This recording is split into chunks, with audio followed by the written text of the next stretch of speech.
we could have had a fabulous life before all these murders. We had it made and we could have gone to better things. And as I said, you two would have been somebody. You was fate in life. Now I think it's gone. You've blown it. Everything. You know, her mother, father, me, you. We're going to go. I know we are. And everything's finished.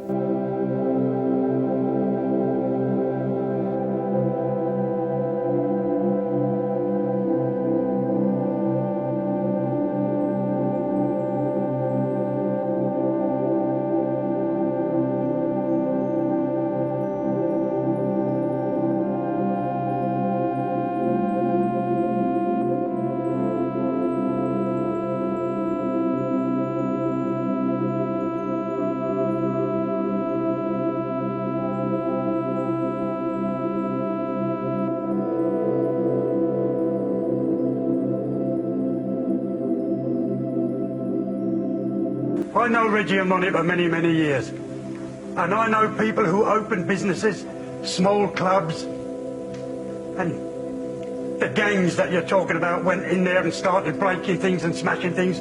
Every Friday we'll come in here and we'll pick up £50 to insure you. 2 days afterwards, another gang would be in. Break this, break that. Every Friday we'll come in and we'll pick up 45 or 80 quid or whatever they wanted to protect you. The man's at his wit's end. He phones Reggie and Ronnie. On Friday evening, Reggie and Ronnie are standing in there. There's no violence, there's no guns, there's no noise. Let me ask you a simple question then. So where did Reggie and Ronnie get their money from? Where do they get it? They won on the premium bonds, did they? what I'm saying, you will hear.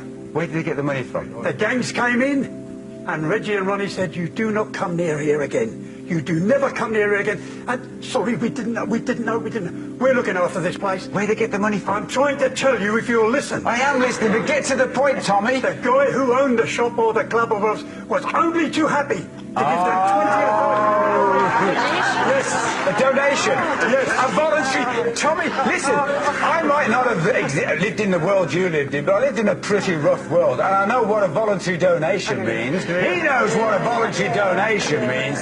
Come on, Tommy, you know what a voluntary donation means. Telling you that. Even Ivan, like closeted and protected and nurtured as he is, that former Tory Member of Parliament knows what a voluntary donation is. Don't you?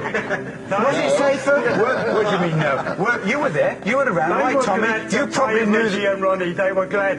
They paid them a lot less and they got a lot more security. So they got it on the cheap? Yes. Oh, right. And got a lot more security. So they were still criminals, but they were just... Nobody's denying they were criminals. Instead of Lynn here having to pay Bernie £20 a week, she's paying you a tenner. That's right. And that makes you better than him, does Yes. it? Of course it doesn't. Yes, it does. Ivan, what's your view on this, Ivan?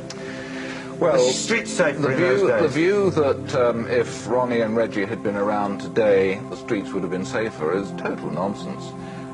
The reason why the streets aren't safe today is that between 60 and 80% of all crime is committed by people who are on drugs or need drugs, and they weren't around. Drugs weren't around in Ronnie and Reggie's day, and they would have been totally helpless in controlling anything. That was not the question. The people who burgle and the people who rob not the and the question. people who commit nearly all of the crimes today, in London in particular, I can't speak for other parts of the country, do it because they're high on drugs or need them. I agree with you.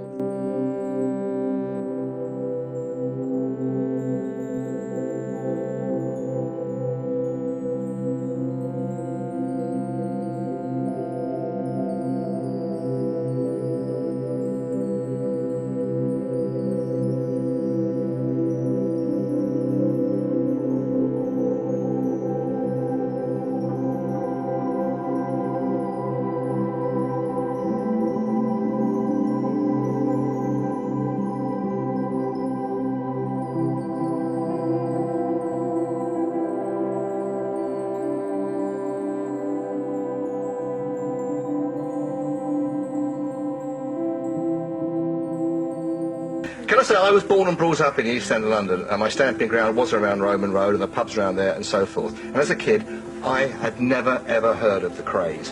So this notion that they were this omnipotent presence throughout the East End of London is total and utter rubbish. They had no influence on crime in the East End of London at all. Nothing whatsoever. I came across them, or I heard about them, after I joined the police service. Yeah, but John... There were dozens of gangs in London in those days, and there's no way that the crime was seen to be at an acceptable level. What you had in London in those days were poor people. They had nothing worth nicking off them. You didn't have drugs. You had more family influence. You had probably a more effective police force. You had all those factors were in existence in those days. Yeah, don't tell me that criminals actually stopped crime in London, because that is the biggest load of nonsense I've ever heard in my life.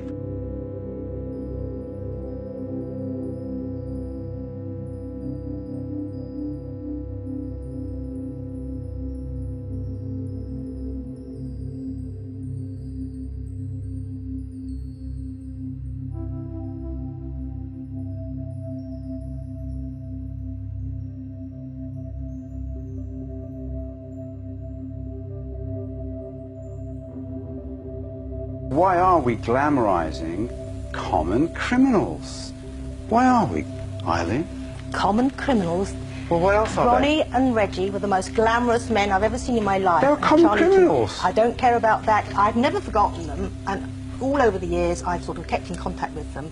And that's You met today. them when you were Miss United Kingdom? Yes, I was in the Miss World contest, and I've kept in touch with them. I used to sort of mix socially with them, and I've always been impressed Why would you by want to their... mix socially with common criminals?